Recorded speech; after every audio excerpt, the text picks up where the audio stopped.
Stunning developments at Queen's Park today over the Ford government's handling of the Greenbelt. An official report says Housing Minister Steve Clark mismanaged Greenbelt decisions and says that benefited private interests. Despite that, Premier Doug Ford is standing by his minister.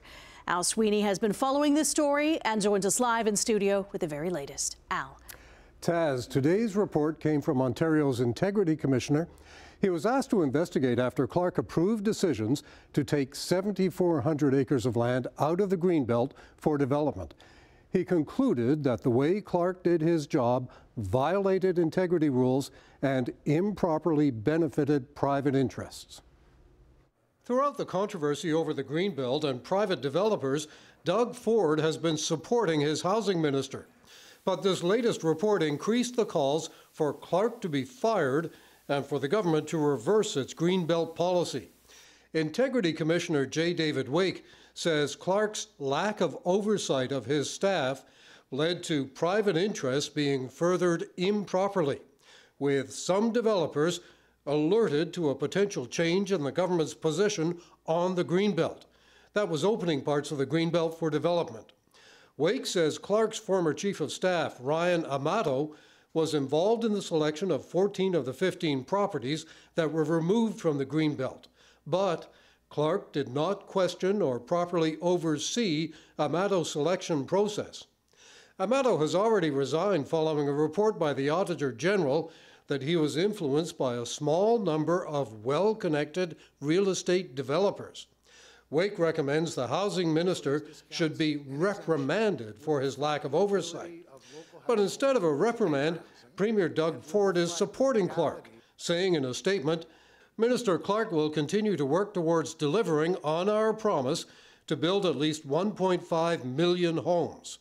For his part, Clark says there were clear flaws in the process, but he is fully committed to fulfilling the government's promise to build at least 1.5 million homes. He says he will ensure the process is done with integrity and trust. Ontario NDP leader Marit Stiles calls the government's handling of the Greenbelt one of the greatest breaches of trust in Ontario's history. But at worst, it's corruption and it's colluding with developers.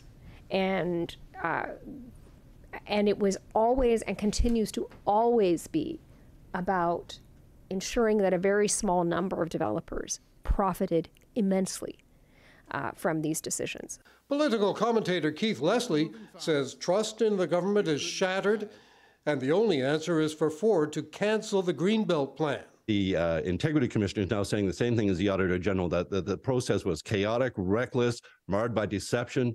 So it has to be undone. The only thing that's really going to stop this and solve it for the Ford government is to put all those lands back into the Greenbelt. Phil Pothen of the Environmental Defense Group, fighting to protect the Greenbelt, agrees. It really remains clear that there is no path forward for this government that does not start with reversing the $8.3 billion Greenbelt giveaways in their entirety.